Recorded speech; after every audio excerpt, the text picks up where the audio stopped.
কারণ আমরা ডেলি কোনো না কোনো জায়গায় ঘুরতে যাই চুরি চুরি করে, তোমাদেরকে শেয়ার করি না। তো আজকে শেয়ার করবো কোথায় যাচ্ছি। তো চলো চলো কোথায় যাচ্ছি দেখাবো তোমাদের।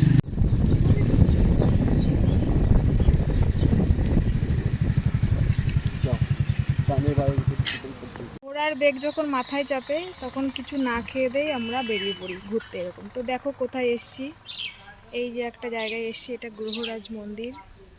জায়গাটির নাম আমি জানি না ঠিক। তো মন্দিরটা এখন বন্ধ আছে, তাই তোমাদের সাথে আর ঠাকুরটিকে শেয়ার করতে পারলাম না। ওখান থেকে আবার অন্য এক জায়গায় যাব। তো চলো এসছি, এখানে একটা বাবা ভোলানাথের মন্দির, মহারাজ ওরা মহারাজ তলা এর নামটি। নহটা সাইড হয়তো হবে, পরে যেহেতু তোমাদেরকে বলছি। তো এ দেখো এটা সেই মন্দির, খুব সুন্দর।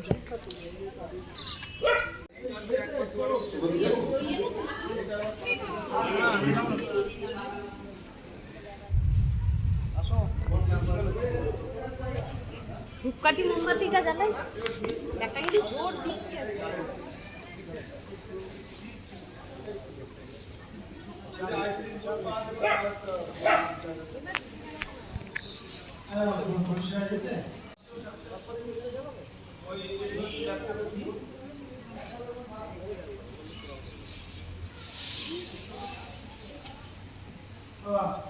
ও এমনি কি বলবি যেগুলো বাইরে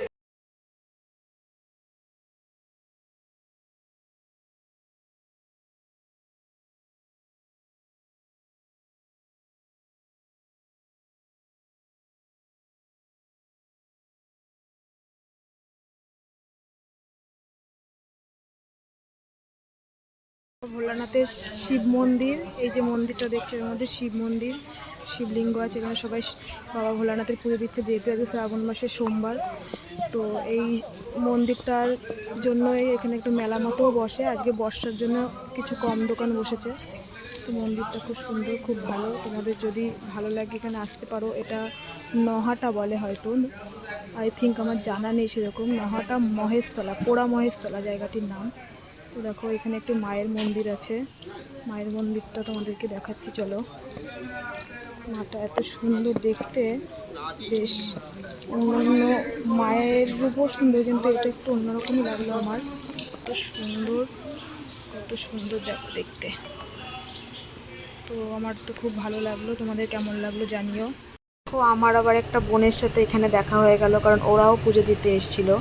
তো আমরা এখান থেকে সব সেরে এখন আমরা যাবো আরেকটি জায়গার উদ্দেশ্যে। তো আমরা কোথায় যাচ্ছি তো চলো।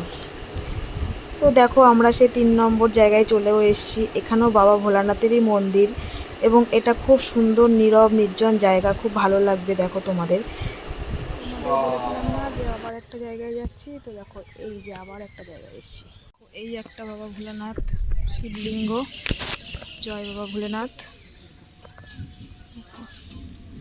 এটা নহাটায়, এর নাম মহারাজতলা, এই জায়গাটার নাম মহারাজতলা। যারা এসেছো বা জানো তারা তো জানোই। আর এই যে ইনি কথা বলতে পারে না, কিন্তু ইনি এখানে থাকেন, ইনি এখানে পুজো করেন। এই একটা মন্দির, এখানে একটি লিঙ্গ, শিবলিঙ্গ আছে। আমার কর্তামশাই এখন জল ঢালবে। খিদে পেয়ে গেছে, কারণ যেহেতু পুজো দিতে আসবো, আমি পুজো দেবো না, আমার বড়মশাই পুজো দেবে। তো সেই কারণে ও খেয়ে আসেনি বলে আমিও আর খেয়ে আসতে পারলাম না। তো প্রচুর খিদে পেয়ে গেছে। এবার এখান থেকে টানা বাড়িতে যাব, বাড়ি থেকে দেখা হচ্ছে। এসে আমরা বাড়ি ফিরলাম, আর দেখো রাস্তায় এত বৃষ্টি, বৃষ্টিতে পুরো ভিজে আমরা কাকস্নান হয়ে গেছি। এই যে পুরো ভিজে গেছে। তো ব্লগটা এখানে শেষ করছি।